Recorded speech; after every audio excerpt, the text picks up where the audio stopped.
Hello friends, मैं प्रेरणादायक कहानी लेकर के आई हूँ। जी हाँ, मैं पिछले 1-1.5 साल से प्रेरणादायक कहानी नामक शीर्षक के अंतर्गत आपको सीख देने वाली, इंस्पायर करने वाली ऐसी कहानियों के संग्रह में से आपको वीडियो शेयर करती हूँ। तो क्या है कि ये बच्चों के लिए बहुत लाभदायक होती है।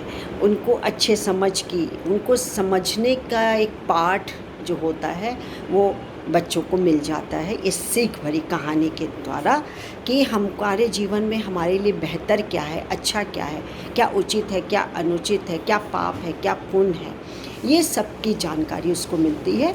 और जब अच्छी कहानियों से अच्छी सीख तो कहानी से अच्छी ही मिलेगी, कोई भी ख़राब सीख नहीं मिलती।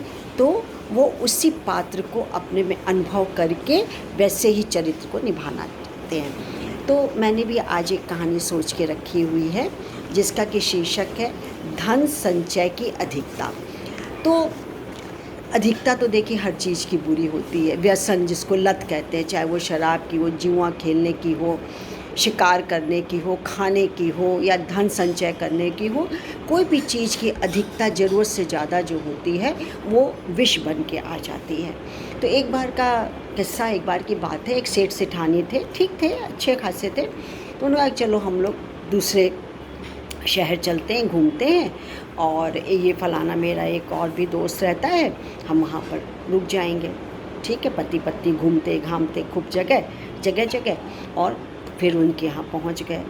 तो देखा बड़ा धनाढ्य सेठ था, बहुत ज़्यादा, और वो धन को संचय करता जाता था। अब कभी उस समय जो फैसिलिटीज़ राजघराना होता हो, चाहे बैंक की फैसिलिटीज़ होती हो, चाहे कुछ भी है, वो धन को संचय करता था, यानी दान पुण्य में बहुत कम विश्वास करता था। और कोठरी कोठरी उसकी धन से, गहने से, पैसों से, हीरे जवाहरात से, मोतियों से भरे पड़े हुए थे। तो वो सेठानी ने कहा कि देखिए सेठ जी, हम लोग तो इतना भी धन संचय नहीं कर पाए, हमारे पास तो इतना था, लेकिन हम लोगों ने तो सब गंवा दिया, कितना अच्छा ये जीवन जी रहे हैं। तो सेठ ने मुँह बिटका के कहा कि नहीं, ये मूर्खता है, हद से ज़्यादा जो कि संचय किसी भी चीज़ का, ये मूर्खता है। तो सेठानी समझी नहीं, बोली ठीक है, जो भी होगा देखा जाएगा, करते होंगे जो भी है, खैर ठीक है। तो बोले अच्छा चलो मैं तुमको एक बात बताता हूँ। ठीक है सेठ जी, बताइए। रास्ते में निकले तो अपना बोले कि एक बार की बात है, गुरु और शिष्य थे। तो शिष्य ने जब उसकी शिक्षा पूरी हो गई तो उससे पूछा कि गुरुजी आप मुझे ये बताइए कि धन कितना संचय करना चाहिए, या संचित करके हमको कहाँ रखना या क्या करना चाहिए, और अधिक धन संचय करें या कम करना चाहिए। तो गुरुजी ने कहा, उनके गुरु ने, कि देखो मैं तुमको एक बात बताता हूँ कि रेशम जो होता है, रेशम का कीड़ा, वो बहुत अमूल्य बहुमूल्य होता है, और वो बहुमूल्य रेशम के तार भी बनाता है, और बनाता जाता है, सुबह शाम वो अपने ही जाल में फंस करके उसके प्राण की आहुति हो जाती है। लेकिन इससे दूसरे लोग तो लाभदायक होते हैं।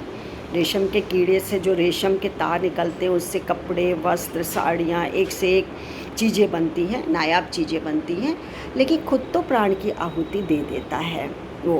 क्योंकि वो सोचता है और मैं कर लूँ, उसको जान गंवाना पड़ता है। इसी तरीके से अतिरिक्त धन का हम क्या करेंगे? यदि दूसरों के काम आ रहा है तो आप कल्याणकारी कार्य करिए।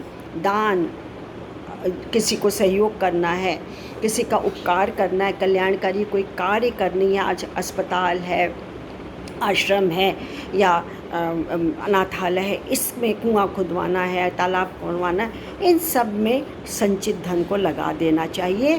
तो ठीक है, एक दिन तो प्राण निकलेंगे ही, लेकिन ये अतिरिक्त जो लोभ और जमा करने की प्रवृत्ति है और खर्च करने की प्रवृत्ति नहीं है, ये मूर्खों का काम होता है। तो दोस्तों, हमको भी ये कहानी से शिक्षा मिलती है। ऐसा नहीं है कि इस कहानी के द्वारा एक तो ये कि हम अपने विचारों को, जो कोई बुरे विचार होते हैं, निगेटिविटी होती है, निगेटिव विचार आते हैं हमारे मन में, कष्ट होता है, पीड़ा से भरपूर होती है, चिंता होती है, या फिर जलन, ईर्ष्या, डाह ये होती है, तो हम भरते जाते हैं। एक बार होती है, दोबारा, तिबारा, झूठ बोल रहे हैं, दोबारा तिबारा, 10 बार 20 बार बोलते जा रहे हैं, ये शरीर विकार युक्त हो जाएगा। बीमार हो जाएंगे, स्वास्थ्य खराब हो जाएगा। तो हमारे शारीरिक और मानसिक स्वास्थ्य के लिए ज़रूरी है कि किसी भी चीज़ की अधिकता ना करिए। खास करके जो निगेटिव हमारे थॉट्स हैं उनको फेंकिए, दूर करिए, अच्छे विचारों को आत्मसात करिए, लेकिन बैलेंस बना के, उसका संतुलन बना करके। तो बस हम यही कहते हैं कि धन संचय की जो अधिकता होती है वो जीवन मृत्यु का कारण बनती है, जैसा कि मैंने कहानी के माध्यम से आपको बताया। तो मेरी यही सीख देने वाली शिक्षा होती है, मैसेज देना होता है आप सबको कि कुछ ऐसे कर्म हैं जो कि हमें करने चाहिए, और बाकी को जो नहीं करने वाले हैं उन्हें पास भी फटकने मत दीजिए। आज के लिए इतना ही। मैं डॉक्टर मंजू जैन, मेरा आपको नमस्कार। मैं retired associate professor from SN. Sen degree college Kanpur. आज के लिए इतना ही। बाय।